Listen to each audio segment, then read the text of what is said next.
I can't believe I'm about to do this, but this is going to be a video where I'm defending The Walking Dead. Put the bunny back in the box. So that was it for Rick Grimes. Full spoilers from here on in for the latest episode that just aired. What comes after? Going to be ruining everything in that episode now, so this is your spoiler warning. Rick's not dead. And I was so close in my top 10 Rick moments. I'd said that I thought he was going to die on the bridge and he was going to come staggering back and that's where he'd meet his maker, and I was so close to being right.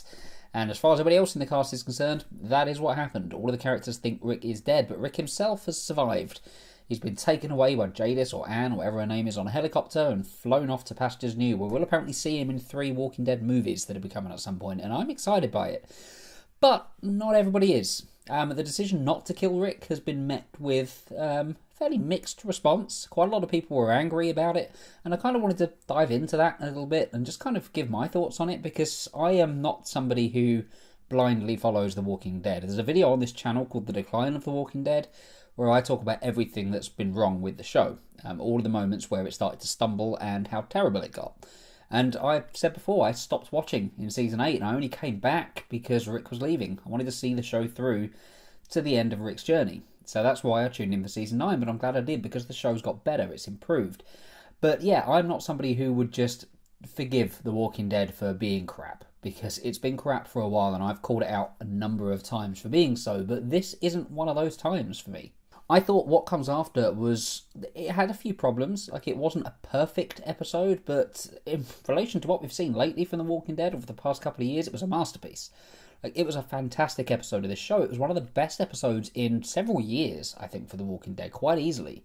And I will, just to be fair, I will get the problems I had with it out of the way. Sasha was a bit of a weird one to include. It was great to see Sonequa Martin Green again, but I didn't quite understand why she was there, and if she was, maybe she shouldn't have been last. Maybe save Shane until the end, for example. Like, save the best for last. Don't put Sasha in right at the end. The dream sequence, like the last dream sequence, where Rick thinks everybody's run out and saved him, it was a bit too weird to kind of work. Like, when you saw everybody had defeated all those walkers instantly, I was a bit like, what the hell's going on? And yeah, it was a dream, so it kind of makes sense that things were all playing up, but that was just bit of an odd scene that didn't quite sit right with me, even though I loved the Rick and Dream Michonne moment. I thought that was awesome. But on the whole, those are my only problems with this latest episode. As I say, I think it was amazing. And to address some of the things that I've heard people say bad about it, number one is that it's too much like the Glenn dumpster situation from Season 6, which, if you're somehow forgotten about that shit show, we thought that Glenn had died, or it was made to seem that Glenn had died, but instead he was just hiding under a dumpster and he crawled back out and was fine for half a season before, the eye thing. And that was a cop-out. And I've heard that said about Rick's death as well, that it was a cop-out, much like the Glenn situation, and it wasn't for me. I don't think it was at all. The Glenn one was a completely different situation. We were led to believe through sheer trickery that Glenn had died. They took him out of the opening credits, and a few episodes went by before we finally came crawling out again. Like, that was a waste of time. There was no need for Glenn to have gone through that. He could easily have just been stuck outside Alexandria and made his way back just in time to help people out, just like he actually did. We didn't need to think that he'd died at all. So that was, as I say, a complete waste of time. It was unnecessary, it wasn't needed, and it pissed a lot of people off, including me. It's either that moment or Beth in the hospital where this show took its first real nosedive, but certainly the Glenn one is one of the biggest in recent memory. But that's not the case with Rick. Yeah, we were led to believe that he died, but only through ourselves. Nobody at AMC said that he was going to die, just that Andrew Lincoln was leaving the show. And he has. He's gone. There is no more Rick on The Walking Dead. He's going to be in these movies, but it's not The Walking Dead show. We all just assumed that that was how he was going to leave, that he was going to leave dead. And it's understandable, because people don't tend to just leave on this show. Heath vanished. I think he's one of the only people, and we'll see Maggie now, who we'll talk about in a minute. But yeah, people don't just leave, they die. So it wasn't unfair of us to think he was going to die, but you can't put that on AMC or the people behind The Walking Dead, because, say, we assume that ourselves. And here, when the fake out happened, when it looked like Rick had died, it wasn't that long until we found out that he was actually alive. It was pretty much the very next scene that we saw him wash up on that beach and get taken away in the helicopter. So it wasn't like it was a long con. Like, we got to see the moment from the characters reacting to seeing their leader, like their friend, their brother, die. And that's another reason why I don't think this is a cop-out, because part of the emotion of seeing a character that you love die isn't so much losing that character, it's seeing what everybody else is like in the moment that it happens, in the moment that they find out. And according to the world of The Walking Dead, according to the world of this particular show, Rick Grimes is dead. He's gone. Like, years have passed, and we can only assume that they've heard nothing from him since. So yeah, he's effectively dead to these characters.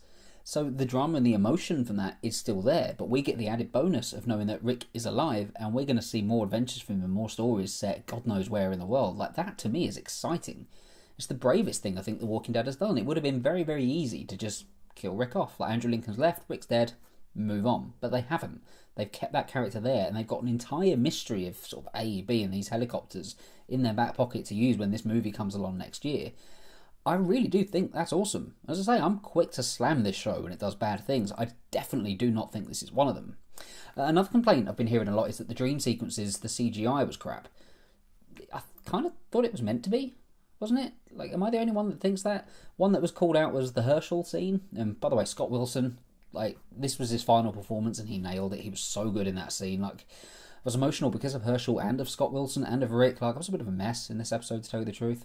But the scene where they're talking and it's very, very strange outside the door that they're on, it looks very, very artificial and fake. I genuinely think that's how it was meant to look. It was meant to be surreal. It was meant to be odd. It was meant to be confusing because we're in a dream world. It's not the real world. So the CG didn't bother me. If anything, it kind of added to the weirdness of it all, into what's going on in Rick's head and how surreal these sort of fever dreams are. So again, that for me isn't a problem. Like, I genuinely think if you're going to lose a character like Rick, this is the best way to do it. Like, keep that character around, keep that story going, keep it so we can see him in a different place. Like, losing Rick, and this is the thing as well, everybody when they found out Rick was leaving and they thought he was going to die, so many people were kicking off about that. You're killing Rick, how could you do that? He's the main character in this one. This show's ridiculous, they've killed him.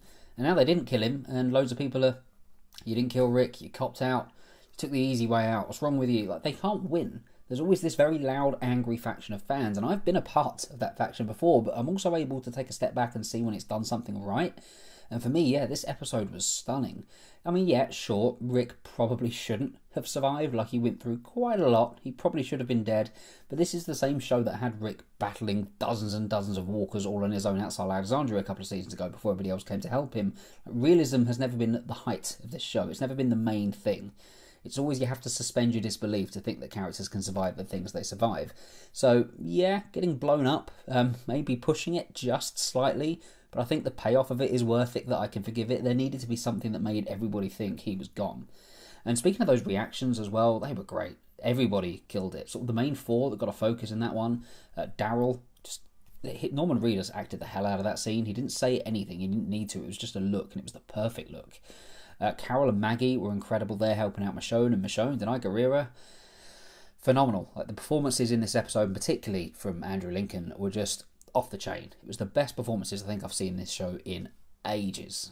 I just loved most of the dream sequences. I say the Sasha one didn't do a lot for me, but I loved the imagery of all the bodies laying around, which is another thing that I said the CGI looked fake. Like, it's an array of dead bodies. It's like a floor full of dead bodies. It's never going to look overly real. And again, dream. But yeah, the Sasha bit could have really done without, but Herschel's, I say, that was a great scene, and John Bernthal back as Shane, he just fitted back into that role instantly. I loved that, and that cut with Shane saying wake up and then the walker's face being there, that genuinely made me jump, and this show hasn't made me jump in a long time. So yeah, props to it for that. And it wasn't just Rick who left, this was also the final one for Maggie as well, for at least some time. Like, she's not back this season, they've confirmed that. We may see her again in season 10. I'm unconvinced we will. I think this might be the end of the line for her, and it's kind of a fitting end. Like, we don't know what she's doing next, but it's the perfect episode, I think, for her to go out on. She got that closure with Negan.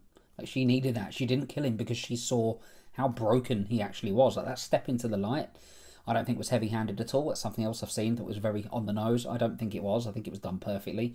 Jeffrey Dean Morgan was amazing in that scene. He was so good. So was Lauren Cohen. And it was, say, the perfect resolution, I think, for that story.